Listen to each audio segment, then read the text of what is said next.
Bonjour à tous. Alors aujourd'hui je suis en compagnie d'Amel.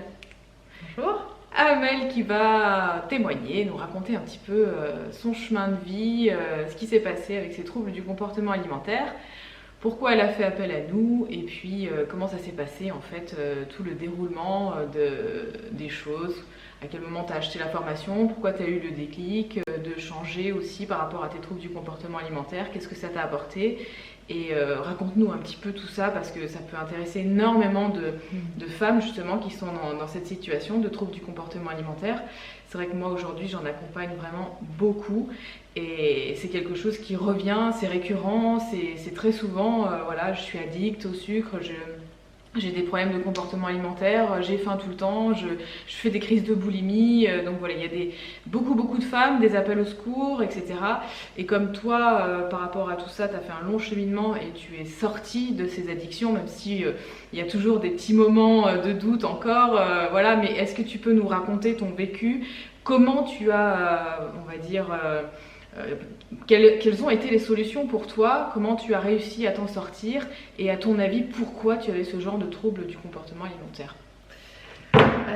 Alors oui, c'est très important ce que tu dis sur le fait qu'il y a beaucoup de personnes qui souffrent du trouble du comportement alimentaire et que tu accompagnes beaucoup de filles qui ont ce genre de problème. Et c'est aussi d'ailleurs pour ça que tes vidéos avec Pierre m'ont beaucoup inspirée, m'ont beaucoup parlé parce que j'ai senti qu'il y avait quelque chose...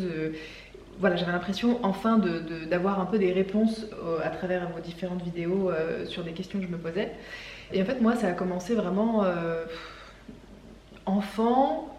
Je commençais déjà un peu à me réfugier dans la nourriture parce que j'adorais grignoter, j'étais gourmande, j'ai toujours été gourmande, je le suis toujours d'ailleurs. J'adore manger, ça n'a jamais changé. Mais voilà, j'ai commencé un peu à grignoter voilà, les petits gâteaux au goûter, et puis après un peu plus, et puis des fois j'allais carrément dans la cuisine choper des cuillères de Nutella et manger un petit peu en cachette. Donc au début c'était plus de la gourmandise et un peu du boulotage comme on peut dire. Et en fait, au fur et à mesure du temps, à l'adolescence, ça continuait, sauf qu'à l'adolescence, on commence à avoir des formes, des hormones commencent à sortir, et on prend un peu de poids. Et moi, en plus, je suis marocaine, donc tout de suite, les formes au niveau du cul, des fesses, du ventre, ça s'est vu. Et en fait, je me suis dit, merde, non, ça me va pas. Moi, toutes mes copines étaient plutôt bien gaulées. Moi, j'avais pas trop de succès avec les garçons, et puis en général. Et en plus, j'avais des bagues, enfin bon, bref. Et je me suis dit, ok, non, moi j'aime manger, j'aime ça, mais en même temps, j'ai pas envie d'avoir les inconvénients de manger et de grossir. Donc en fait, j'ai vite compris qu'on pouvait un petit peu jouer sur son poids, en pouvant se faire plaisir et manger, mais en même temps, ne pas stocker. Et en ayant justement, c'était des crises de boulimie, ce qu'on appelle les crises de boulimie vomitive. Au départ, moi j'ai commencé un peu avec de l'anorexie où j'ai commencé à me priver, sauf que j'aimais tellement manger, comme je te disais, que je supportais pas ne pas manger. Donc tu faisais des crises de boulimie derrière. Et je faisais des crises de boulimie derrière, et puis après culpabilité, et puis après on se sent mal, on a mal au ventre, on se sent pas bien, etc. etc. Et au fur et à mesure, c'est le cercle vicieux en fait. Exactement, complètement. Et ça a duré comme ça pendant plusieurs années. Et donc du coup en fait à force de régime restrictif, à force finalement de complètement débloquer mon métabolisme, au bout d'un moment j'étais perdue, je savais plus quoi faire. Donc après je me suis carrément dirigée vers du végétarisme, aussi un peu vers du cru à un moment donné. Je me suis dit peut-être même le frugivorisme. Enfin j'ai vraiment tout essayé, j'ai scruté plein de sites internet, lu plein de bouquins, des vidéos sur YouTube, etc. en essayant de trouver une solution ou des trucs miracles. Je suis même allée voir plusieurs thérapeutes. Au-delà des psychothérapeutes, je suis partie voir une nutritionniste, une diététicienne, une naturopathe. Enfin, j'ai vraiment exploré tout ce qui était possible parce que j'en pouvais plus, quoi. J'étais au bout du rouleau. Tu voyais voir Irène Grosjean aussi. Oui, j'ai été voir Irène Grosjean. J'ai été aussi inspirée par les vidéos de Thierry Casanova. Oui. J'ai acheté un extracteur de jus qui m'a coûté non pas un bras mais les deux. Bref. Et donc bref, à chaque fois j'avais l'impression de trouver la solution miracle, sauf que je sentais bien que, aujourd'hui j'ai 32 ans, qu'à partir de la trentaine je commençais vraiment à fatiguer, à plus supporter à plus supporter plein de choses. J'avais des dents sensibles, les cheveux qui tombaient, les hormones j'étais plus ou moins réglée parce que je prenais la pilule, ce qui n'est plus le cas aujourd'hui. Bref, j'ai senti qu'il y a un truc qui allait pas, et puis un jour, à force de regarder des vidéos sur YouTube, de me renseigner, de chercher, d'investiguer, je suis tombée par la grâce sur vos vidéos, et puis là j'ai commencé à en voir une, deux, etc. Et je me suis dit, ah ouais, il y a des trucs qui me font écho. C'est-à-dire qu'en plus, tu es tombée sur la vidéo où je parlais du frugivorisme et tu allais te lancer là-dedans juste quand tu es tombée sur cette vidéo. Exactement. Et donc du coup, tu t'es pas vraiment lancée là-dedans? Non, je me suis lancée vraiment pas très longtemps, juste sur les conseils un peu d'Irène Grosjean, qui elle préconisait de manger notamment des fruits beaucoup avant les repas. Voilà, de commencer à faire du cru, graines germées, des jus, des graines germées. Comment tu te sentais quand tu mangeais comme ça? Alors au début, c'était super. J'avais une vitalité d'enfer, c'était génial. Et au fur et à mesure, je sentais que malgré tout, j'avais encore froid, j'étais pas calée. Je pouvais manger des tonnes et des tonnes de fruits, végétaux, de bananes, d'oléagineux, à m'en péter le bide, mais j'avais encore faim. Donc je me suis un peu posé la question, et voilà, quand j'ai découvert vos vidéos, je pense que pour moi, ça a été un petit peu les vidéos de la dernière chance. Ça a fait écho avec ce que tu as vécu, puisque j'ai vécu un peu la même chose que toi au final. C'est ça, c'est-à-dire que dans tes vidéos, j'ai senti que même si tu n'en parlais pas de manière hyper concrète, on sentait que tu avais un peu ce vécu-là. C'est ce qui m'a aussi touchée, parce que tu es une femme comme moi. Et voilà, j'ai senti tout de suite ton authenticité, voilà, que tu avais vécu ces choses-là, et donc ça m'a beaucoup parlé. Et donc c'est à ce moment-là où j'ai commencé par prendre une formation sur votre site contre les addictions. Parce que pour moi, j'étais addict à la nourriture, addict au sucre. Donc bon, voilà, ça m'a apporté des choses, des connaissances, c'était super. Mais à la fois, je sentais que j'avais plein de questions encore, donc je me suis dit, je vais essayer de les appeler. Donc j'ai eu Pierre au téléphone, avec qui on a échangé, il a pu me donner des conseils. Mais malgré tout, je sentais que j'avais besoin de quelqu'un. Tu avais besoin d'un suivi ou de... Personnaliser vraiment le cas. Oui, parce que en fait, ce qui s'est passé, c'est quand tu m'as... Donc après, Amel a pris un coaching 3 mois avec moi. Et donc, c'est vrai qu'au début, on est un peu perdu, on n'a plus la notion des quantités, parce que c'est ce qui s'est passé. Souvent, quand tu pars dans le cru, dans le végétalisme, dans le crudivorisme, dans le frugivorisme, etc., et les quantités sont tellement énormes d'un côté, et puis du coup, tu sais plus trop quoi mettre dans l'assiette. Donc, quand j'ai récupéré en fait Amel et que je lui dis, écoute, prends-moi en photo déjà une semaine de ce que tu fais de tes assiettes. Voilà, il y avait une montagne de végétaux en fait dans l'assiette. Et je lui ai dit, mais tu veux faire quoi avec ça, avec tous ces végétaux, à part te bousiller ton système digestif et ta vitalité, parce que digérer tous ces végétaux, c'est énorme. On n'est pas des ruminants, quoi, voilà. Je dis, ok, on a besoin d'un peu de végétaux, mais de là à faire une montagne de végétaux, ça va servir à rien, voilà. À part à t'encombrer et à faire un bibendum Michelin, rétention d'eau, etc., c'est ce que tu avais, de toute façon. Ça va pas te nourrir, ça va pas nourrir tes cellules. Voilà, on a besoin de protéines, on a besoin de gras, on a besoin de bons glucides, et que des brocolis, ça va servir strictement à rien. Donc moi, de là, on est parti, en fait, on a réappris à construire une assiette pour elle, pour son tempérament, pour son métabolisme, pour ses dérèglements aussi, parce que du coup, avec l'alimentation, tu t'es énormément déréglé, c'est-à-dire que tu t'es refroidi de l'intérieur. Tu as refroidi ton feu digestif, ça on en a beaucoup parlé. Donc tu as encore aujourd'hui les mains froides, les pieds froids, etc. Ce qui fait que du coup ta digestion elle était très mauvaise, ce qui fait que le moindre truc que tu mettais dans ton système digestif, tu le fermentais, tu avais des ballonnements, des gaz, etc. Donc il a fallu qu'on rétablisse tout ça, ça a été un long chemin. Aujourd'hui on arrive presque au bout des 3 mois. Je pense qu'on a déjà fait un bon chemin, il y a encore pas mal de petites choses à faire, mais maintenant tu as les clés aussi, tu arrives à... Le but aussi c'est que tu sois autonome, on a travaillé ensemble pour que tu sois autonome, et le but aussi c'est que tu as arrêté aussi ce non-stop eating, parce que moi quand on s'est... La première fois, quand je lui ai dit, écoute, tu m'écris ton journal de ce que tu manges et tout ça, et c'était 8h, machin, 9h, je mange ça et ça, 10h, je mange ça et ça, midi, je mange ça et ça. J'ai dit, à quel moment il y a un repos digestif? J'ai dit, non mais là, voilà, en fait, tu manges pas suffisamment pour te caler une bonne fois pour toutes, donc tu as faim tout le temps, donc tu fais... travailler ta glycémie sans arrêt, tu fais travailler ton système digestif sans arrêt. C'est hyper important, ok, de manger, mais c'est hyper important aussi d'avoir un repos digestif, d'aller bien aux toilettes, etc. Donc c'est tout ça qu'on a remis d'aplomb. Maintenant, tu arrives à faire 3 repas bien consistants comme il faut, t'as plus peur de la protéine, t'as plus peur du bon protéine, t'as plus peur du bon gras, parce que... c'est vrai qu'aussi quand je t'ai pris en coaching, non, je veux pas manger de viande, je veux pas reprendre la viande, je veux pas reprendre les produits animaux, je veux pas reprendre... Et ça a été un long chemin aussi pour arriver justement à débloquer un petit peu ça, parce que c'est vrai que quand on a bloqué cette case, moi aussi je sais, je l'ai fait. Et donc à partir de ce moment-là, qu'est-ce qui s'est passé? Alors raconte-nous un petit peu, toi, ce que tu as vécu dans ta tête, comment ça s'est passé? Alors c'est vrai que, juste pour répondre à ce que tu disais avant, par rapport au non-stop eating, effectivement j'avais tout le temps faim. Et puis mon pic de glycémie n'était pas stable puisque je mangeais pas suffisamment ou pas les bonnes choses.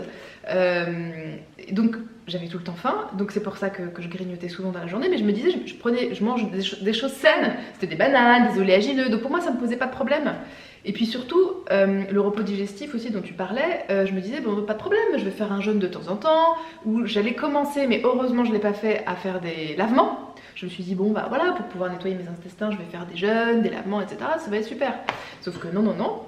Et donc au final, effectivement, moi, ça a été très compliqué pour moi de reprendre la protéine animale, parce que pour moi, c'était... Enfin, moi qui ai une fibre écolo, c'était impensable de pouvoir manger des animaux maltraités en abattoir, avec toutes les images qu'on a pu voir et qu'on voit encore d'ailleurs, pour la planète et pour ma santé. Parce que voilà, trop de viande, non, je vais avoir un cancer, c'est pas bon, etc., d'après l'OMS, bref. Et en fait, quand j'ai commencé à remettre sur tes conseils de la viande et du gras, franchement, ça a été le jour et la nuit. Ça a été franchement le jour et la nuit. J'ai commencé à avoir moins de troubles et de compulsions alimentaires et moins de douleurs, notamment musculaires. J'avais moins mal au dos, j'avais moins de blocage au cervical. Enfin, ça a été, je parle même pas de la vitalité et de mon souffle, etc., où j'avais vraiment l'impression de nouveau de ne plus avoir 50 ans mais 32 ans, mon âge réel, parce que vraiment c'était horrible, j'avais l'impression d'être une mamie quoi. Je me suis dit, c'est pas possible à 32 ans d'être ravagée de fatigue comme ça, mais comment je vais être à 50 ans? Bref, et de reprendre les protéines animales, ça a été effectivement, ça a pris du temps, mais ça a été une étape nécessaire, parce que je pense que c'est aujourd'hui fondamental, et aujourd'hui quand je peux lire des témoignages d'autres gens qui ont été pendant un temps végétaliens, végétariens, et qui en sont revenus et qui disent bah non, finalement j'ai remis de la viande parce qu'on en a besoin. Certains aussi qui disent qu'ils ne mangent pas de viande, mais en vrai on ne sait pas vraiment s'ils en mangent ou s'ils n'en mangent pas. Voilà, enfin clairement moi ça m'a redonné une vitalité et ça m'a densifié mes repas. Et ça m'a calmé mes compulsions alimentaires. Oui, donc ça c'est hyper important, parce que là aujourd'hui, à l'instant T, tu as besoin de ça, tu as besoin de protéines animales, tu as besoin de gras, etc. Donc après, on va voir aussi quand on va rétablir un petit peu ton tempérament de base, parce que comme on a été hyper déréglé à cause de tout ça, trop de cru, trop de froid, on dérègle aussi ce qu'on appelle en Ayurveda les doshas, hein. Donc du coup là le vata il était au plus haut, donc du coup tu te refroidis de l'intérieur. Donc là le but aussi c'est de remettre en route un petit peu le feu digestif, de manger que chaud. Tout ce qu'elle mange aujourd'hui c'est chaud, la compote elle est chaude, les fruits ils sont chauds, voilà, il n'y a plus de froid, on met plus de froid parce que le feu digestif il a été trop affaibli. Donc le but c'est de le faire revenir, de faire remonter le pitta quelque part, voilà, le feu digestif qui revienne. Et puis après, une fois qu'on aura rétabli certaines choses, on pourra peut-être revenir sur la quantité de viande que tu consommes aujourd'hui, parce qu'il y a un passage où en fait on en a besoin en grosse quantité pour remonter la vitalité, etc.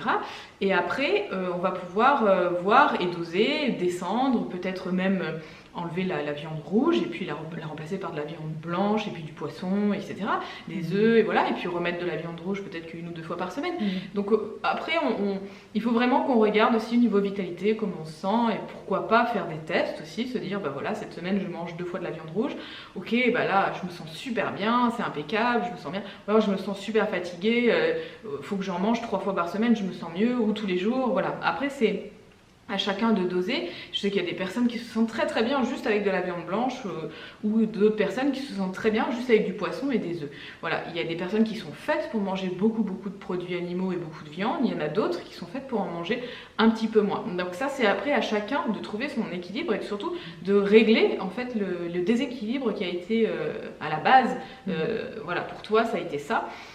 Cette fringale aussi sans arrêt est énormément due déjà aux calories qui étaient beaucoup trop basses. Ah oui, tu mangeais pas assez. Tu mangeais pas assez, et comme la plupart des gens aujourd'hui qui mangent des végétaux, manger des végétaux, il n'y a pas de calories dedans, parce qu'on peut avoir une assiette, une montagne comme ça, mais il y a 200 calories dans des brocolis.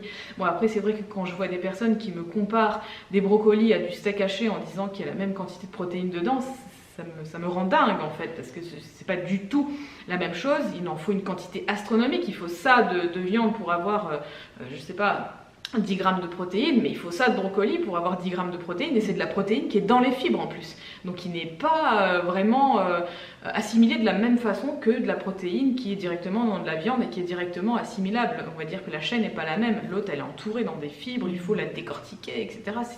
C'est pas du tout la même chose.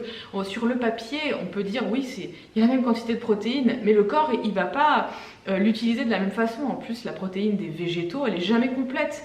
Même si on fait les fameux mélanges, etc., en disant oui, je vais mélanger les légumineuses avec le riz, par exemple. Oui, pour certaines personnes, il y en a qui arrivent à l'extraire, mais pas tous. On n'y arrive pas tous de la même façon. Voilà. Le tout, c'est d'arriver que chacun trouve un petit peu l'équilibre. Et c'est ce que toi, aujourd'hui, tu essayes de trouver.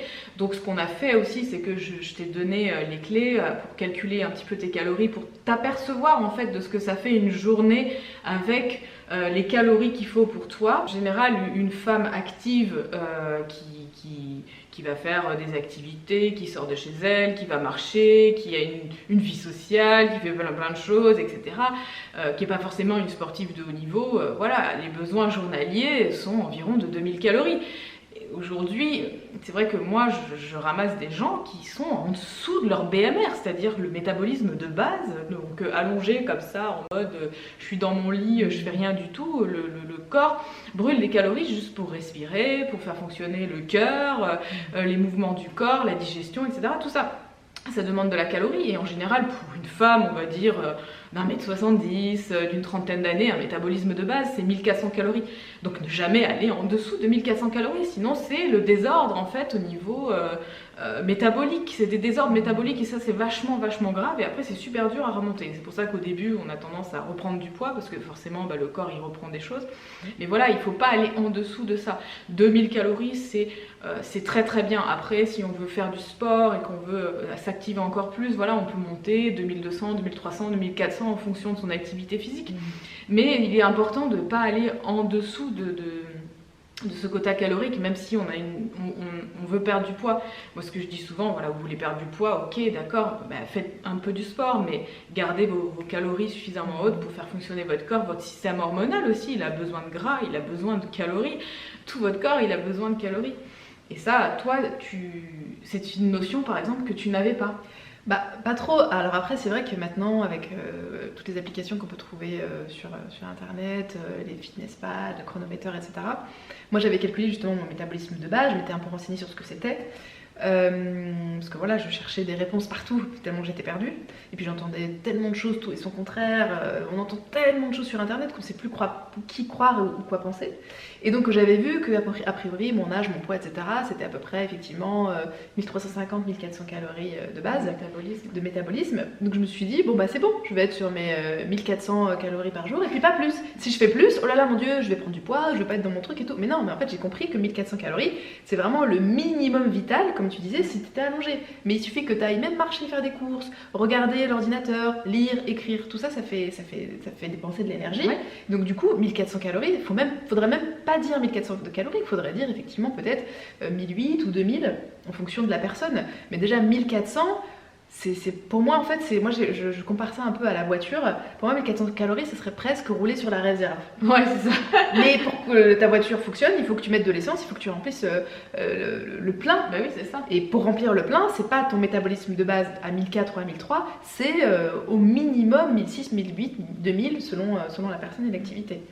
Mais clairement, c'est clair que j'avais pas cette notion-là, et puis à partir du moment où on a pu voir ensemble, refaire les assiettes, compter vraiment le nombre de glucides, lipides, protéines dans mon assiette, je me suis vite rendu compte que j'étais loin du compte. Ah bah oui. Et encore aujourd'hui, je réajuste vraiment, c'est un travail quotidien, je réajuste quotidiennement, parce que des fois je me rends compte que je peux avoir une fringale, je me dis merde, alors comment ça se fait que j'ai une fringale? Ouais. Et en fait quand je regarde ma journée, je me dis en fait j'ai peut-être pas mangé assez de glucides ou de protéines au petit déjeuner ou au déjeuner, c'est pour ça que je fais un craquage pour le goûter par exemple. Mais c'est vrai que c'est une notion qui est un peu biaisée, je trouve, avec tout ce qu'on peut lire, ou avec les programmes de musculation, ou avec tout ce qu'on peut voir sur Internet. Donc en fait, si tu pouvais résumer le trouble du comportement alimentaire, c'est pas vraiment un trouble du comportement alimentaire, c'est juste ton corps qui réclame ce qu'il a besoin. C'est ça. Alors moi je dirais quand même qu'il y a deux choses, c'est à la fois quand même faire un travail sur soi, de développement personnel et de confiance en soi, d'estime de soi, enfin c'est très très très très très large.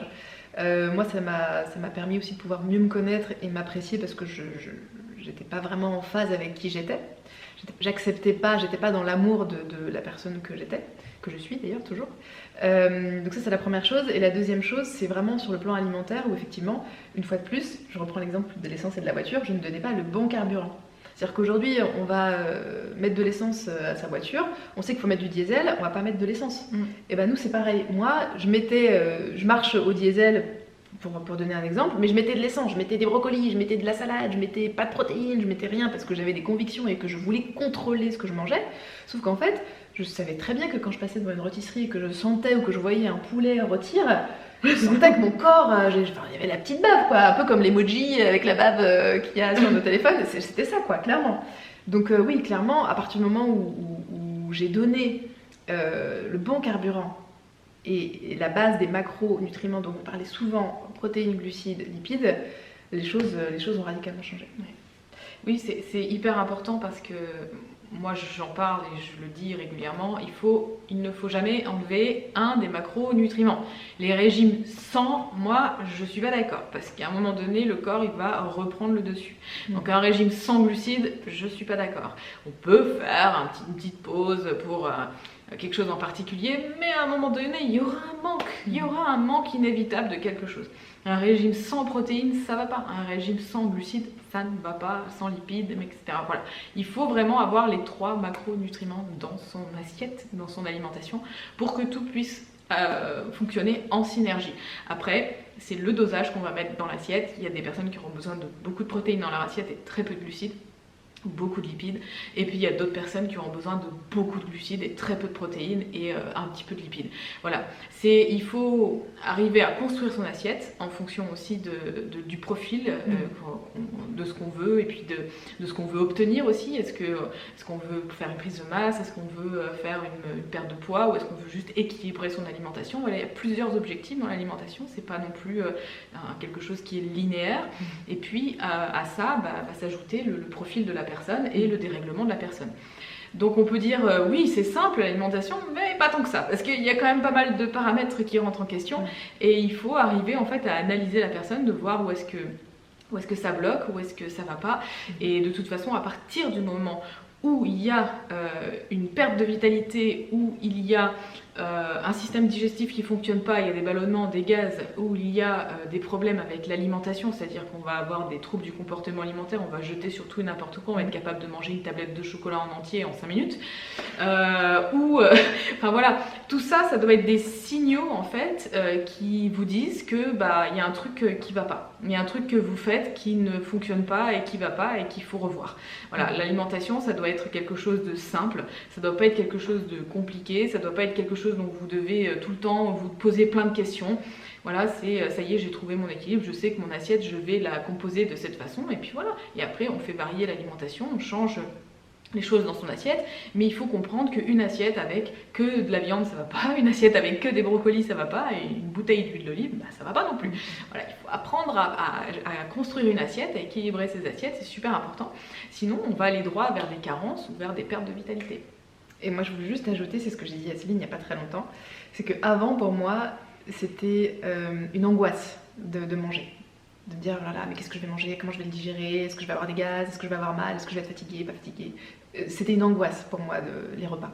Et aujourd'hui, maintenant, je suis contente. C'est une fête. Voilà, exactement, c'est une fête. Là, je me dis ah là, je vais faire mon petit plat, mes petits trucs, hop et tout. Puis franchement, c'est simple, c'est pas compliqué, il n'y a pas 1000 choses à acheter, il n'y a pas 1000 stratagèmes à faire, c'est plutôt simple. Mais effectivement, aujourd'hui, j'ai réappris à manger et à me faire plaisir et à plus me restreindre. Et même quand des fois j'ai envie ça peut m'arriver de vouloir manger un peu plus de chocolat que d'habitude, c'est pas grave, je le prends au bon moment et puis j'apprécie, je le mange en conscience, je culpabilise plus et je suis dans la bienveillance avec moi-même et avec mon repas. Oui, c'est important aussi de respecter un petit peu la chronobiologie de la journée et pour des tempéraments comme le tien par exemple, qui sont faits du matin, elle est faite pour manger le matin, Si Amel par exemple fait l'inverse, si elle se dit bon non, moi le matin je jeûne, le midi je me fais une salade et puis le soir je dévore tout parce que j'en peux plus tellement j'ai faim, bah là c'est la porte ouverte au stockage et aux troubles du comportement alimentaire. Donc le dernier truc à faire, donc ce qu'on a fait, c'est qu'on a inversé la balance, parce qu'elle me disait tout le temps mais j'ai pas faim le matin. Bah oui, forcément elle mangeait énormément le soir, donc elle n'avait pas faim le matin. Je dis maintenant on va faire l'inverse, tu vas manger énormément le matin, bien le midi, et puis à la limite si tu veux tu manges pas le soir. Et donc finalement c'est comme ça que tu tournes super bien.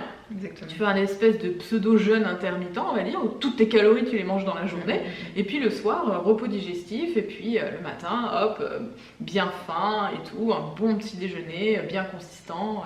Voilà, tu arrives à placer tes 2000 calories à peu près tous les jours maintenant. Et c'est vrai qu'il y avait aussi ce côté où tu me disais, oh là là, manger tout ça, j'ai peur, je vais peut-être prendre du poids et tout, et ça n'a pas du tout été le cas. Ça n'a pas été le cas du tout. Alors que tu as, au contraire, je t'avais dit de mettre un petit peu le frein aussi sur le sport, parce que avant tout il y a des objectifs. C'est quoi l'objectif principal de Amel, parce que ça c'est important aussi pour moi de savoir c'est quoi ton objectif principal. Là c'était de retrouver de la vitalité, de retrouver un système digestif en béton quoi. Et on peut pas tout faire en même temps. Là si je te laissais aller faire ton sport à fond et tout, etc., c'est difficile de retrouver aussi une vitalité intérieure en allant la dépenser comme ça. Donc tu as gardé une activité, on va dire, tu t'évites d'être sédentaire, ça c'est ce que je dis toujours, mais tu ne vas pas t'épuiser au sport.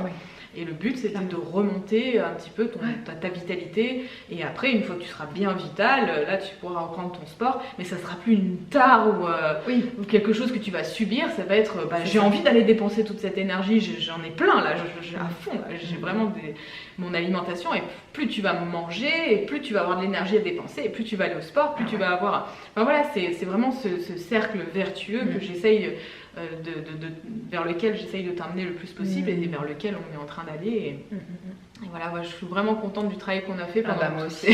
Franchement, moi aussi. Ça a pris le temps qu'il a fallu, mais oui, c'est ça, faut vraiment être patient ou patiente, et il faut faire confiance, et voilà, et suivre les conseils de Céline et Pierre. Et remplir les devoirs tous les soirs. Voilà, exactement. Et tu as été vraiment une très bonne élève pendant ces presque 3 mois. Hein. Tous les soirs, j'avais le compte rendu de ce qui s'était passé, le caca, le popo, le machin.